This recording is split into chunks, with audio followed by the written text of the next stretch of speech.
కోడిగుడ్డు ఎందుకు తినలేదు? ఒకసారి సీనియర్ సివిల్ జడ్జి గారు బీసీ హాస్టల్కి వెళ్ళమని పైనుండి ఆదేశం రావడంతో హాస్టల్ని చూడ్డానికి వెళ్లారు. ఆ రోజు సెకండ్ సాటర్డే. సో డైనింగ్ సెక్షన్లో పిల్లలందరూ భోంచేస్తున్నారు. అందరి ప్లేట్లలో ఏముంది, ఫుడ్ ఎలా ఉంది, ఏం పెట్టారు అని జడ్జి చూస్తున్నారు. అందరి పళ్ళాల్లో రైస్ ఉంది, కర్రీ ఉంది, కోడిగుడ్డు ఉంది. ఒక అబ్బాయి ప్లేట్లో కోడిగుడ్డు లేదు. అంత త్వరగా ఆ అబ్బాయి తిన్నట్టుగా కూడా లేదు. ఏమైందని, ఏంటి అప్పుడే గుడ్డు తిన్నావా అని ఆ అబ్బాయిని అడిగాడు. అది విని కూడా ఆ అబ్బాయి మౌనంగా ఉన్నాడు. ఏమైంది, పెట్టలేదా అంటే కూడా చప్పుడు చేయలేదు. వార్డెన్ని అడిగితే ఆ అబ్బాయి 1 month నుంచి ఎగ్ తీసుకోవడం లేదని చెప్పాడు. ఎందుకు అని జడ్జి ప్రశ్నించగానే ఆ అబ్బాయి కళ్ళల్లో నుంచి కన్నీరు వస్తుంది. అప్పుడు వార్డెన్ చెప్పాడు, ఆ అబ్బాయికి 10 ఏళ్ళు, తండ్రి లేడు, తల్లి కూలి పని చేస్తుంది, ఒక చెల్లి కూడా ఉంది. ఈ రోజు నుంచి తినే గుడ్డు పైసలు తనకు ఇస్తే అవి తీసుకెళ్లి వాళ్ళ అమ్మకిస్తాడంట.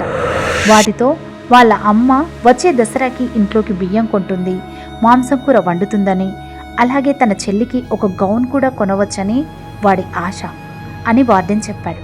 ఆ అబ్బాయి కంటి నిండా కన్నీళ్లు. ఎన్నో తీర్పులు చెప్పిన జడ్జికి నోటి మాట రాలేదు. అంత చిన్న వయసులో ఎన్ని పెద్ద ఆలోచనలు! ఆశ్చర్యపోయాడు.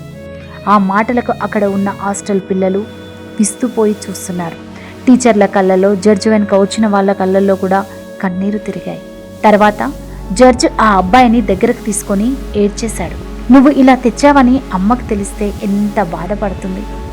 నువ్వు బాగా తిని చదువుకోవాలి. నీ చదువే నిన్ను, నీ వాళ్ళని కాపాడుతుంది. మీ కష్టాలను, బీదతనం నుండి బయటికి పడేస్తుంది. మీ చెల్లికి గౌను, మీ ఇంటికి కావలసిన సరుకులు నేనిస్తాను. రేపటి నుంచి కోడిగుడ్డు తిను, నీకు కావలసినవి కూడా నేనే ఇస్తాను అని జడ్జి చెప్పాడు. అప్పుడు ఆ అబ్బాయి బాధ కన్నీళ్ళుగా బయటికి వచ్చాయి. ఆ అబ్బాయి కాదు, అక్కడున్న అందరి కళ్ళలో నుంచి నీళ్ళొచ్చాయి. ఏ పోస్టులో ఉన్నా హృదయం ఉంటే ఏమైనా చేయవచ్చని అప్పుడు అనిపించింది.